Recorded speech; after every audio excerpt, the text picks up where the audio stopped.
Hoje estou aqui muito alegremente, muito honradamente com o professor Alisson Mascaro. Professor, obrigado por aceitar nosso convite, por vir aqui aos estúdios do Grupo GEM. É uma honra tê-lo não só como autor, como amigo, mas como entrevistado hoje para deixar o registro da sua história, do seu pensamento, até o momento, que ainda tem tão jovem, tem tanto pela frente. Bem-vindo, obrigado por estar aqui. Querido Anderson, muito obrigado, a honra é toda minha e uma felicidade muito grande em falar para o Grupo GEM, para a editora Atlas e para todo o público que nos acompanha. Professor, hoje nós estamos neste momento da história e o motivo de nós conversarmos é captar esse momento, o Alisson deste momento, neste momento da história. Mas antes de nós chegarmos a isso, eu gostaria de compreender o Alisson até aqui. Então vamos começar pelo professor, que antes de ser professor foi estudante. Você sempre quis fazer faculdade de Direito? Meu tempo de estudante que continua até hoje. Eu penso que eternamente sou um estudante. Mas o tempo estrito senso de estudante não foi diretamente voltado para pensar a faculdade de Direito. É certo que eu sempre me considerei no ambiente próximo do horizonte das ciências humanas. Esta não era nada, nisto estava aqui uma certeza, não era das ciências exatas, nem das ciências da saúde. Minha escola do ensino médio, hoje ensino médio, né, ao tempo colegial, ela me pediu para que eu prestasse também vestibulares de medicina, junto com os meus vestibulares de ciências humanas, que eram os de faculdade de Direito. Prestei vestibulares de medicina, passei também e a faculdade me ligava. Você não virá fazer matrícula? Eu falei, não, prestei só porque me pediram para prestar. Meu campo sempre foi as ciências humanas. E, de alguma maneira, no tempo do ensino médio, eu fui me decidindo que dentro das ciências humanas seria o direito o caminho que escolheria. E, dentre outras razões, porque um impulso de luta e de vida prática, de decisão, perpassa o mundo jurídico de uma maneira acentuada. Eu não diria que outras áreas das ciências humanas não tenham esta força, este impulso para a prática. Cada qual constrói a prática ao seu modo. Algumas ciências humanas, no entanto, elas fazem uma espécie de trabalho diferido. Elas buscam alcançar o alto do conhecimento para então, em algum momento posterior, aplicar isto na própria realidade.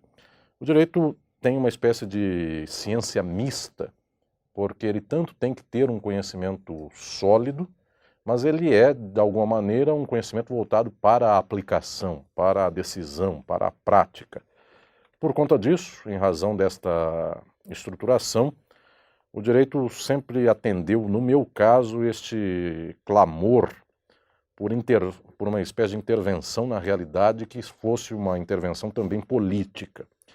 Posso dizer, meu querido Anderson, que boa parte da razão pela qual eu fui ao direito se deve a esta vontade, a esta tentativa de transformar o mundo e a sociedade. Claro, quanto mais se adentra ao conhecimento e à prática do direito, da política, da filosofia, mais se percebe que esta vontade imensa, na prática, vai se revelar num potencial baixíssimo. Portanto, a vida passa e nós vamos aprendendo que nós somos, eventualmente, produtores de algumas ideias, autores de alguns livros, professores de alguns alunos, lutadores no mundo jurídico de algumas causas, lutadores políticos de alguns movimentos, mas o que restar disso, em termos de ideia, de livro, de aluno, de pensamento, de mobilização política, social, é o pouco que a vida pode fazer e pode legar para a história. Resumindo tudo isto, a minha chegada ao mundo jurídico muito jovem, a minha entrada na Faculdade de Direito se deve a esta vontade de querer mexer nas estruturas do mundo.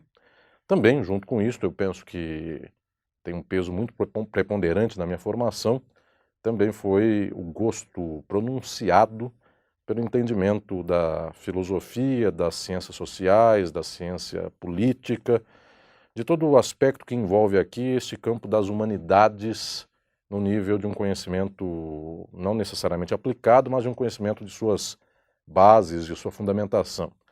Um pouco da minha entrada na Faculdade de Direito se deve também ao fato de que sabia que estava adentrando a um espaço, talvez não onde a prática assim se revelasse, mas a mística pudesse ainda acentuar a ideia de que era, eu estou falando aqui da Faculdade de Direito da USP, o Largo de São Francisco, uma casa de poetas, uma casa de intelectuais, uma casa de tantos embaixadores, tantos homens e mulheres das letras, da literatura, um berço da cultura brasileira, enfim, da arte brasileira, inclusive. Nas portas de entrada do Largo de São Francisco não estão 3 juristas, estão 3 poetas que estudaram por lá.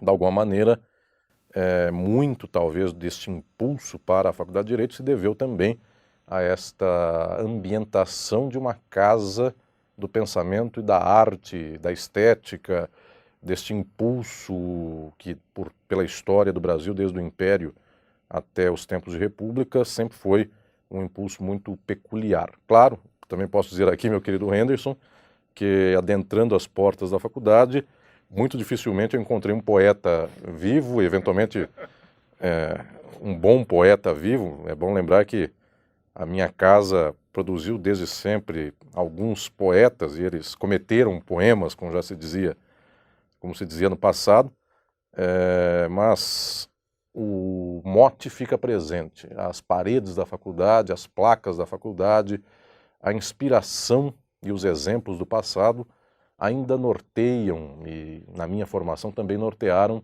um pouco dessa construção intelectual e teórica. Portanto, eu diria que muito desta vontade de ir à Faculdade de Direito se deve, de um lado, ao impulso de querer transformar o mundo e, de alguma maneira, de entender que o direito seria um desses caminhos, e, do outro lado, o gosto também pronunciado e muito grande por tudo aquilo que é o campo das humanidades, o campo das artes, o campo da vida no que diz respeito à sua beleza, à sua construção intelectiva no sentido mais amplo. Você não ficou frustrado? Pergunto melhor. Muitos alunos, quando entram na Faculdade de Direito, entram com esse ideal de mudança de mundo e com justiça. Aos poucos, e de uma forma quase cruel, ele descobre que o direito tem de muito, mas de pouco de justiça. Como foi ao descobrir a dogmática jurídica, ao descobrir a praxis jurídica, ao descobrir um descompasso entre o ideal que te moveu à Faculdade de Direito e o real?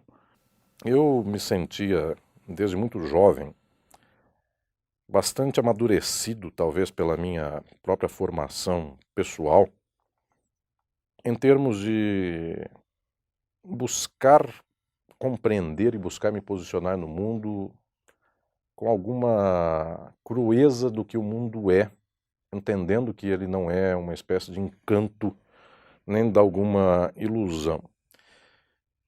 Eu poderia tranquilamente dizer, meu querido Henderson, que fiquei, ao cabo da Faculdade de Direito, da vida jurídica, decepcionado com o direito, mas eu não falo nesses termos. Não digo isso porque por alguma alegria pessoal, eu já entrei na Faculdade de Direito, e agora a ironia, com tristeza em face do mundo que era este que aí estava. Eu pude perceber, inclusive na minha formação pessoal de vida, o quanto o mundo era efetivamente injusto, e não por falta de direito e pelo direito. Muitas vezes por falta de direito, muitas vezes porque a realidade não conseguiu aqui se pronunciar para tornar legislativa e tornar judicializada alguma situação do mundo. Mas, no mais das vezes, a vida é uma injustiça com o direito presente, com as instituições presentes. Eu remonto a esse período de formação pessoal minha para dizer que entrei na faculdade já entendendo que o mundo era uma plena injustiça, o mundo era uma plena desigualdade, de tal modo que o direito não me decepcionou mais do que apenas aquilo que é a confirmação do que eu já pensava. Nasci numa cidade pequena do interior, também não tão pequena a ponto de não ter um convívio com tanta gente diferente. Uma cidade de porte pequeno-médio, minha querida Catanduva, minha cidade natal. Esta diferença de nascer numa cidade muito peculiar e muito especial nesse sentido, uma cidade muito rica, do interior de São Paulo, uma cidade muito industrializada, inclusive, a capital dos ventiladores. Minha cidade chegou a ter quase 100 fábricas de ventilador. É porque é uma região muito quente também. Para quem não Sim, conhece o mas não interior de só, São Paulo, a mas não região só de para a cidade, Catanduva é produzia para o Brasil especialmente e para exportação. Enfim, só a cidade não daria conta de tanto ventilador. Mas o fato é que nasci numa cidade relativamente bem industrializada, com uma boa implantação de serviços, uma cidade urbanisticamente muito bem consolidada. É uma cidade que tem os potenciais de uma grande cidade. Ao mesmo tempo, uma cidade na qual, para observar a mansão e a casa do pobre, não precisa atravessar um bairro. Eles estão do lado um do outro e, às vezes, eventualmente, a casa de um e a casa do outro ficam do lado. Fato esse que nas grandes cidades, as imensas cidades, já não é mais possível ver, porque, em geral, os condomínios fechados, os bairros, inclusive pobres e ricos, são muito grandes. Existe a guetização. Há o gueto tanto de uma classe quanto outra. Eu pude crescer numa cidade onde eu vi tudo ao mesmo tempo.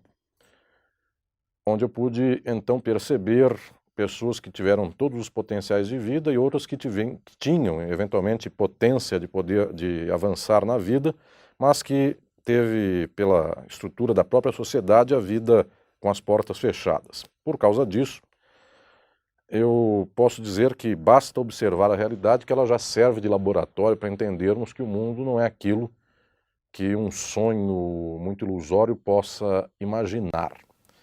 Chegando em São Paulo, isto aqui, eu posso dizer tranquilamente, era uma Catanduva ampliada à enésima potência. As mesmas coisas.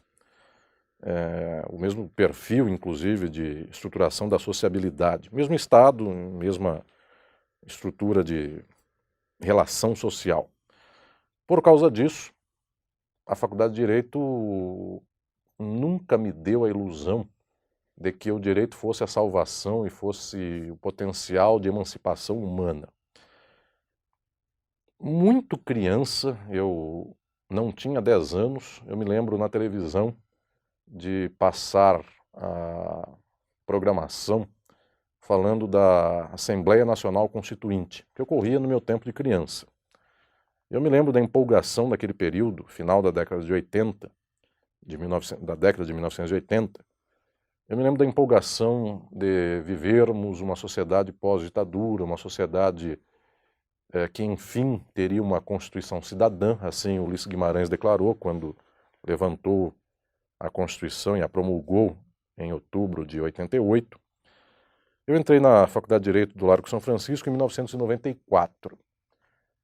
Aquilo que eu escutava muito criança na televisão, o país será outro, a democracia, enfim, chegou, há direitos individuais, direitos sociais, há uma estrutura de bem-estar social na Constituição.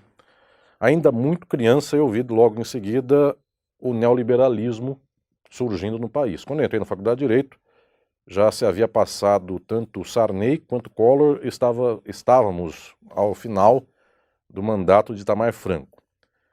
Eu só vivi, no meu tempo de faculdade, anos neoliberais.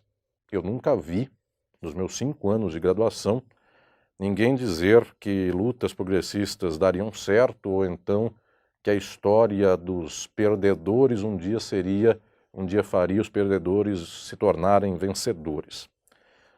Aquilo que se chamava de esquerda acusava-se no bloco da evolução histórica de ser o exemplo da União Soviética, que havia desmoronado desde o Muro de Berlim em 1989 até a queda própria da União Soviética em 1991.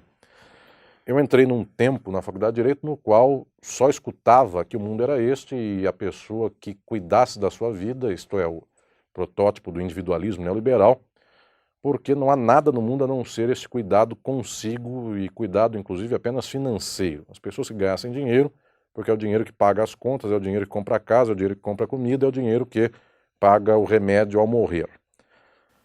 Muito bem, eu posso dizer então que na minha forja, ao tempo da universidade, eu olhava dos lados e era muito raro encontrar quem tivesse uma sensibilidade crítica e progressista como a minha. Eu encontrava, eventualmente, um ou outro de velha guarda, porque ao tempo, que não foi meu, ao tempo anterior, que era o tempo da ditadura, muita gente lutou, muita gente morreu, muita gente foi torturada, muita gente se manteve numa construção intelectual e política prática crítica.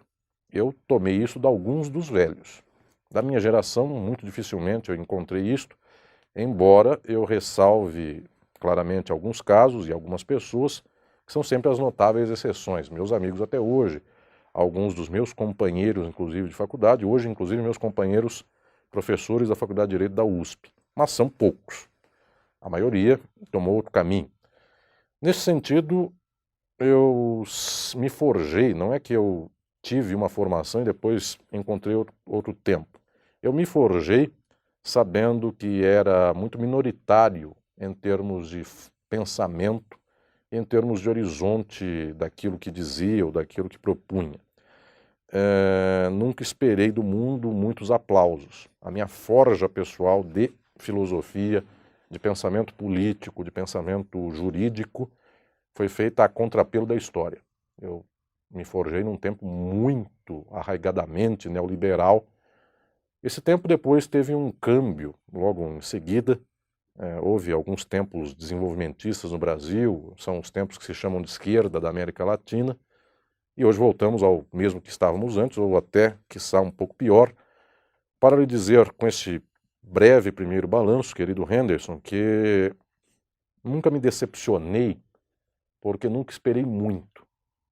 Sempre, desde o início, tentei ser muito maduro, tentei ter a cara fechada e nunca escondi minhas rugas ao pensar o mundo, em honra de todos aqueles e de todas aquelas que foram destroçados pela história. Não só pela história nossa do Brasil, essa história é muito também pronunciada, mas pela história do mundo. Bilhões de pessoas no mundo morreram em todos os tempos, injustiçadas pela escravidão, pela servidão, pela pobreza extrema, por não terem um nome para guardar para a história, porque nasceram pobres, trabalharam até morrer, e a única coisa que se guarda é eventualmente a lápide de um túmulo, e esse túmulo, passados 100, 200 anos, nem o cemitério guardou. Então é em nome dessa gente que eu penso que a forja do nosso horizonte de mundo não pode ser essa fantasia de somente considerar a alegria, somente considerar a felicidade ou esperança de que existe a ordem, de que existe a justiça, existe a lei, existem as instituições, tudo isso existe em termos de aparatos e aparelhos postos na sociedade, mas nada disso é o horizonte da plenitude. No nosso tempo, eu poderia só chorar o passado, no nosso tempo presente, são bilhões os seres humanos que nada têm, nada podem. E eu não posso ser um intelectual ou um professor da Faculdade de Direito mais antiga do país sem me lembrar, cada vez que pego o microfone para ensinar os meus alunos, que enquanto eu falo para um grupo que teve algumas condições, como eu tive e tenho, a maioria da sociedade não pode entrar naquela faculdade, não porque haja catraca, lá não há. Não pode entrar porque as formas de acesso são as formas que, infelizmente, ainda exigem, na maior parte das vezes, a estrutura social, cultural e, em especial, econômica de uma sociedade de classe e que faz um corte para a maioria.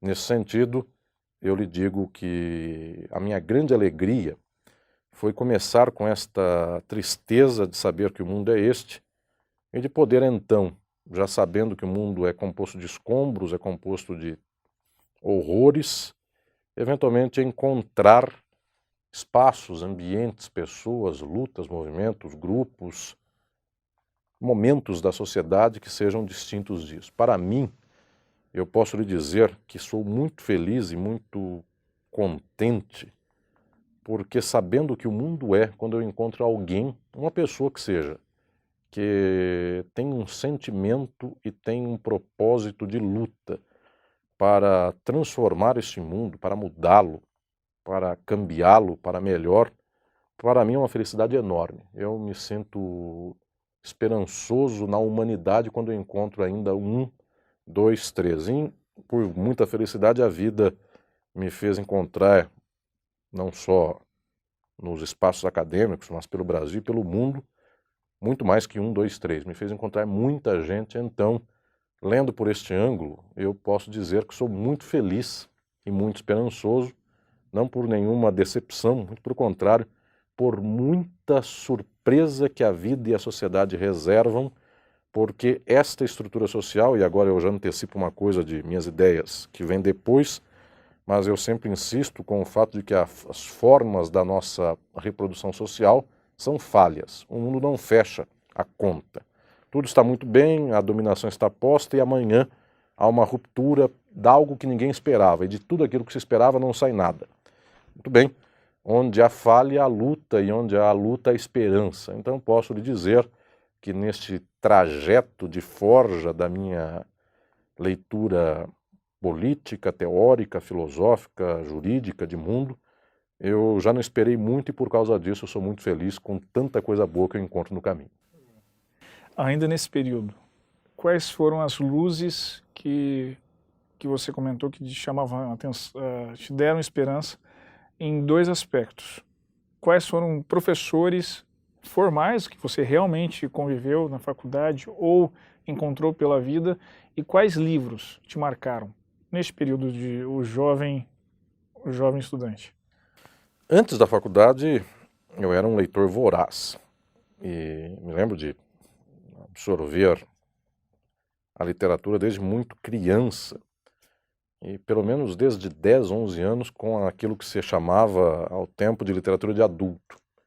Eu creio que só li literatura juvenil, mais ou menos até essa fase, daí para frente foi Gorky, foi Dostoiévski, foram os brasileiros, enfim, e tantos outros. E um dos pontos pelos quais achava que já era muito maduro quando entrei na faculdade, que já tinha pelo menos quase 10 anos nas costas. Aos 17 anos, não dava uma década, mas dava um pouco menos e quase isso, de leitura adulta e de tristeza e de realidade da literatura que revelavam algo do que a vida é. Quando cheguei à faculdade já tinha uma espécie de arcabouço de mundo, já desde muito me alinhava com aquilo que na Revolução Francesa era o lado da Assembleia da esquerda. Os lutadores do povo ficavam à esquerda, dos ricos, aristocratas e burgueses, os lutadores deles ficavam à direita. Eu sempre fui alguém de coração à esquerda. Nunca tive dúvida quanto a isso. Meu coração, a vida inteira, teve esse lado, nunca teve o outro. Por causa disso, na faculdade, eu também fui me forjando para este horizonte, que era o horizonte de entender o que era a sociedade e por que ela se punha desse modo. Poucos professores críticos, alguns notáveis e, portanto, valiosos na sua exceção, mas eram poucos. No mais das vezes, professores de formação técnica, dogmática do direito, e de muitos deles eu absorvi com muito interesse aquilo que era fundamental à minha formação. Tive muito apreço e tive muito gosto por vários dos meus professores e dos seus ensinamentos em sala de aula, de variadas matérias, inclusive na faculdade. Gostava tanto de tantas matérias do direito que era incapaz de escolher para qual caminho ia, porque para mim escolher o direito civil era a tristeza de perder o penal, e escolher um desses dois era a tristeza de escolher o direito do trabalho, o constitucional, o administrativo. Descobriu o existencialismo na prática, né? Que a escolha angustia. Sim. No quinto ano de faculdade havia uma única opção na faculdade. A faculdade, ao quinto ano, direcionava a cada um dos alunos para uma das áreas: civil, penal, empresarial, trabalhista, tributária. E havia uma única opção de que alguém pudesse fazer o que se chamava de área livre, um pouco de tudo. E eu fui para a área livre, obviamente, porque gostava de um pouco de tudo. Até hoje tenho dificuldade de, quando as pessoas me perguntam qual é a sua área no direito, eu sou professor da cadeira de Teoria Geral do Direito. Aí eu tenho que explicar, a minha cadeira pensa o direito como um todo, enfim, não há uma área para ela, é o arcabouço geral de tudo. Então, se médico fosse, eu seria clínico geral. Enfim, não gostaria jamais de saber muito de alguma coisa e, eventualmente, um paciente chega às minhas mãos e a doença dele é outra. Eu, para mim, penso que é importante ter este horizonte amplo de saber do que é o direito. Inclusive, a filosofia do direito é um pouco disto, na medida em que ela tem que dar conta de problemas jurídicos que não são de uma área ou de outra área, são do próprio direito enquanto fenômeno social. Mas na faculdade, obviamente, eu tive um apreço muito grande pelas professoras e pelos professores daquelas que são as áreas mais próximas do pensamento mais abstrato, da filosofia, da teoria geral do direito, da sociologia. Então foi uma série de pensadores e de professores que me forjou muito neste caminho intelectual. Eu tive professores magníficos, fui assistente desde muito jovem na faculdade de alguns deles. Então, do professor Ari Solon, fui seu assistente desde o segundo ano de faculdade. O professor Ari Solon me orientou em meu doutorado, inclusive, na Faculdade de Direito do Largo São Francisco, um genial filósofo. Fui assistente de filosofia do direito e lógica da professora Jeanette Mamã, uma especial pensadora e filósofa de raiz heideggeriana existencialista, de um caminho existencial, e a professora Jeanette Mamã representava uma lufada de pensamento crítico naquele ambiente daquela década, final da década de 90, um ambiente fechado em termos de leitura neoliberal de mundo. Fui assistente ainda na faculdade do professor Fernando Mourão. O professor Fernando Mourão era da FEFELESH, da Faculdade de Filosofia, titular do Departamento de Sociologia, e como tinha também dupla formação em Sociologia e Direito, era professor de Sociologia na Faculdade de Direito do Largo São Francisco. Também desde o segundo ano de faculdade fui seu monitor, seu assistente, dei aula junto com ele também, em muitas ocasiões, na própria Faculdade de Filosofia da USP, por muito tempo. São alguns, para dar de exemplo apenas, que acompanhei, estes com mais condição próxima, porque fui seus assistentes, acompanhei, portanto, por muito tempo, este trabalho de aulas e de pesquisa, e junto com eles tantos outros professores da faculdade, que forjaram muito do meu pensamento. Então foram tempos de muito valor. Pós-faculdade, esse trajeto continuou, porque minha trajetória intelectual, depois no próprio doutorado, nas pesquisas, foi se aprofundando em temas do marxismo. O professor Márcio Bilharinho Naves, da Unicamp, uma referência magnífica em termos de pensamento sobre Pachucanes, sobre o próprio marxismo, e tantos outros que vieram depois desse momento e que continuam vindo, e que constituem a base desse meu pensamento. Eu me sinto, disse isso ao começo dessa fala, eu me sinto extremamente aberto sempre a aprender, a absorver, e tenho uma sensibilidade de querer reiteradamente pensar contra mim mesmo. Estar aberto a refletir sobre aquilo que não é o meu pensamento básico ou a minha estrada da reflexão filosófica, política ou jurídica, com a humildade, inclusive, de poder absorver o que não vem pela minha estrada e de poder, eventualmente, corrigir os rumos dos meus passos. Então, um pouco desse esforço de ler o mundo com uma envergadura, algo maior, é um esforço também por tentar absorver aquilo que não seria a estrada compartimentalizada do próprio saber. Nesse sentido, eu creio que a forja intelectual ainda hoje na humanidade continua como foi no passado, como foi entre os gregos, como foi entre os romanos, como foi no período do Renascimento e mesmo na modernidade.